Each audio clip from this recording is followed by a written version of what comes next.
Alex Klassen, State Secretary of the Rail, Tram and Bus Union. Again, I want to thank you all for coming out this morning. I'll be standing here, as always, providing an update on where we're at. But just before I start, I do want to actually remind people that this, regardless of some of the things that are being said out there, this has always been about a safety argument for the Rail, Tram and Bus Union, a union that I'm proud to lead. It has always been about safety. That train that they bought from South Korea as a driver-only train was never going to work in the New South Wales rail system. We were always going to fight that fight, regardless of political circumstances, regardless of enterprise agreement timetables. So anybody that suggests anything else, then, you know, just wake up, go and talk to the members. You'll hear it for yourself. This is a safety issue. The good news, of course, is that we did get another deed. It's not the deed that I signed on the 30th of June, unfortunately. Because if they'd actually accepted the deed that I signed on the 30th of June, we'd have been all over this. But unfortunately, they have given us another deed. It is better. I think it is doable. We've still got to do, we did a lot of work on it last night. We looked at all the issues. I've actually got a meeting with the Transport Department at 8:30 this morning to try and see if we can hammer out the last sticking points of that the deed.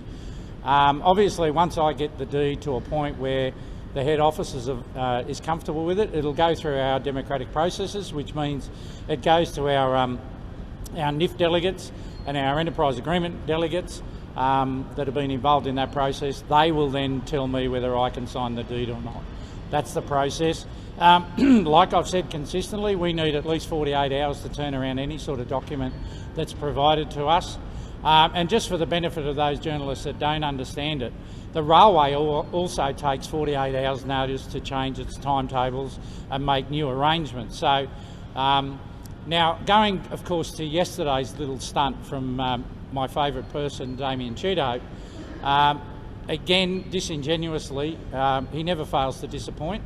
You can imagine my frustration yesterday when I was in an enterprise negotiation all day yesterday with the 5 other unions.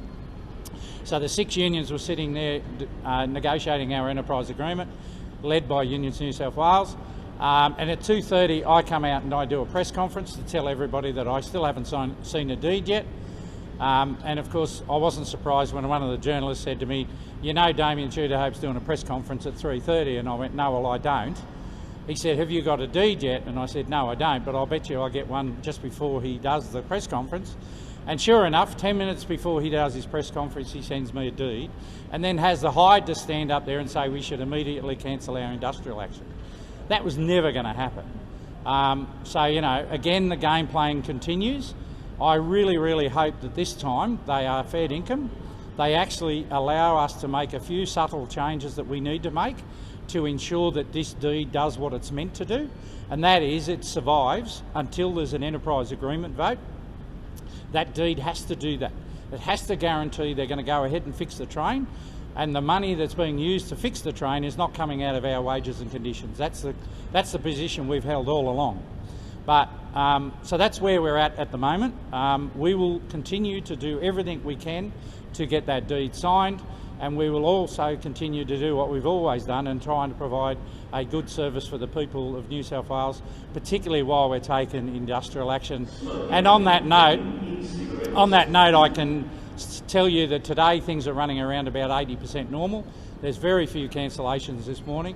We're actually running to an enhanced weekend timetable. So generally speaking, unless something happens that I'm not aware of, the train should run okay today. Yes, we will be on strike between 10 a.m. and 4 p.m. For the CBD workers. We will have a stop work meeting. We will have our, our conversations that we need to have with our members. But after that, the next action that's planned for the month of August, of course, is the one for next Wednesday, where we're only going to operate Australian-owned trains. So I am hopeful, though, that if we can get a deed done, we will go back to our members and delegates and see if there's any easing up of our industrial actions. But the members and delegates of this union will make that decision. So at that point I'll stop and answer any questions you've got. So will you give provisional support for this deed on the table? And if you do, does that mean that those Wednesday strikes are cancelled? No, look, like I said, we will continue to work to fix the deed so the deed actually does what we want it to do. not just what the government wants it to do. So we needed to do what we needed to do. Once we get to that point, I will then send that document out to our members and delegates, and they will be asked the two simple questions. A, are you going to be happy for me to sign this deed?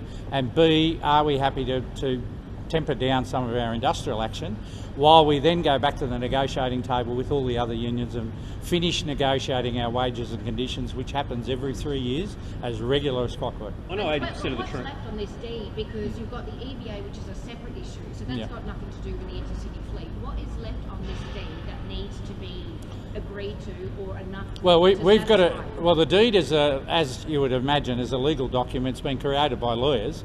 They have a particular view on the things that are in this deed and how it operates. We've got a different view of that, and I'm hoping that this morning we'll be able to go in there and reorder some of the things. I mean, there are some comments in there that we just don't quite understand. And there are things in there that we need clarification on. So it might be as simple as them sitting in a room with us for, an hour this morning and actually resolving those issues to our satisfaction. But like I said, at the end of the day, our members and delegates have got to be satisfied with it. So it's got to be easy for everybody to understand.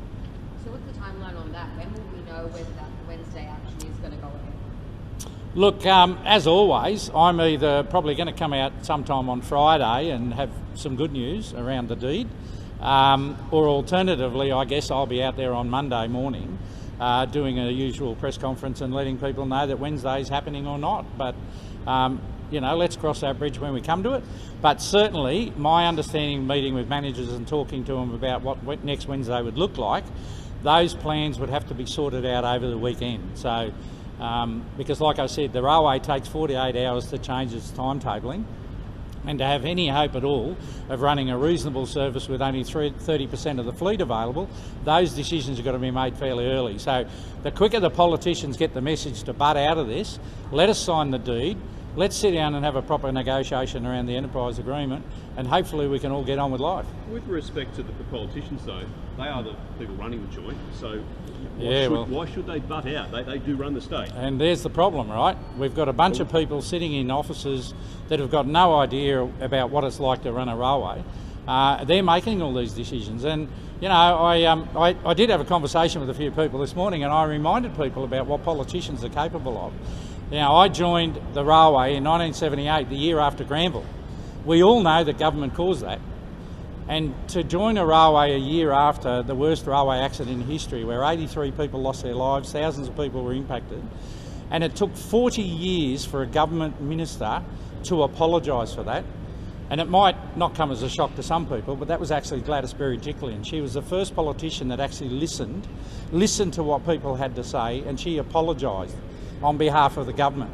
So governments are responsible for a lot of things, but they should actually listen. And as we all know, politicians are very good at talking to people. They're not very good at listening. What they need to do is respect the work that we all do out there every day. We care about this railway. Many of us live and breathe it. I've lived it my whole life. I've been very lucky to fall into a job that I absolutely love. But you agree that, you talk about they've got to respect, listen to us. Yeah, they've got to listen to us, and that respect can go both ways. But Alex, you talk about respect. There's a lot of commuters who are pretty frustrated. No, the delays are minimal today, but yeah, look, strike in 3 weeks. Yeah. There's a lot of commuters who are pretty pissed off. Yeah, no, I get that, and for them, I feel sorry. I do get it. But nobody's more angry and frustrated about any of this than what I am, and we are actually doing it for them. I know they don't see that, and a lot of them don't hear it, right? Because as we all know, some of the media reporting hasn't been real flash about this. It's all about Alex as a horrible union boss, all the rest of it. Instead of actually saying the real story, we're fighting for people's safety. When a little kid falls down between a train and a platform, it's our people that go in there and help them and save them.